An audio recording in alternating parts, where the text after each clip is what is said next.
Wanda, welcome home. Are you excited to see what the future of the MCU has in store for Wanda and Vision? It is bonkers. Here's what we know about WandaVision so far. 2019 was a bittersweet year for fans of the MCU. Phase 3 came to a stunning conclusion, but at Comic-Con in July, we learned that Disney Plus would breathe new life into characters like Wanda Maximoff and Vision, whose chemistry sparked in Civil War, caught fire in Infinity War, and stoked a spin-off series. Vision residents.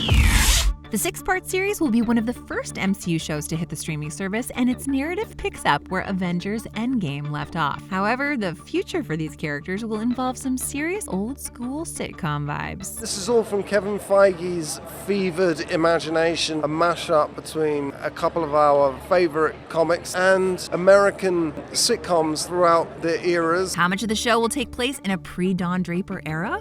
We don't know. Kevin Feige says it's unlike anything Marvel's ever done and that it's been designed to lead into the events of Doctor Strange in the Multiverse of Madness, which is due in theaters May 2021. How do I get from here to there? So don't be surprised to see the multiverse play a sizable role in WandaVision. It could help transport the characters from the post-Endgame timeline to the 1950s, and it would explain how Vision is alive and well. Remember, he was killed in Avengers Infinity War and was still very much dead in Endgame. The series will also feature Monica Rambeau, who became the second Captain Marvel in the comics. We've met her before in the MCU, briefly as a child, but now we'll see her as an adult. There's also talk of WandaVision bringing a member of the Young Avengers to the screen, Teddy Altman, aka Hulkling. In the comics, Teddy is closely connected to Wanda as he was dating Billy Kaplan, the reincarnation of her son. The rumored insertion of Teddy here may mean we see Billy, aka Wiccan, as well as some elements of S.W.O.R.D., whose logo is visible on this leaked WandaVision set photo after the agency's presence was teased in the end credits of Spider-Man: Far From Home.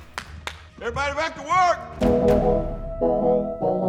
Elizabeth Olsen is suiting up as Wanda Maximoff, aka the Scarlet Witch, for the 6th time in WandaVision. Starting with Age of Ultron, the things that I've loved about the Scarlet Witch are things we're getting to explore now. This will mark the 4th time BAFTA nominee Paul Bettany has appeared as Vision after starting out in the MCU by voicing Jarvis, Tony Stark's rather very intelligent AI. My diagnosis is that you've experienced a severe anxiety attack. Monica Rambeau will be played by rising star Tiana Paris, who's at the top of her game playing mid-century characters. After her breakout role as Dawn Chambers on Mad Men, she went on to play Ernestine Rivers for Barry Jenkins in If Beale Street Could Talk. Two Broke Girls star Kat Dennings returns to the role of Darcy Lewis, Jane Foster's intern who first discovered Thor on Earth after an atmospheric event. What? He was freaking me out. Fresh off the boats, Randall Park first appeared as the FBI agent Jimmy Woo in 2018's Ant-Man and the Wasp, but the comedian certainly left an impression on the MCU before leaving one on Keanu Reeves. Yeah! Kathryn Hahn, Emmy nominated for Transparent, joins the MCU for the first time in an undisclosed role. I heard that I was playing a nosy neighbor, so I was like, okay, that's how I'm going to describe myself. All 6 episodes of the first season are under the direction of Matt Shakman, who's directed episodes of Succession, Game of Thrones, and The Boys. Jack Schaefer, who contributed to the Captain Marvel script and wrote Black Widow, was hired to showrun the series and is overseeing a staff of writers that includes Megan McDonnell, who Disney hired to pen the Captain Marvel sequel.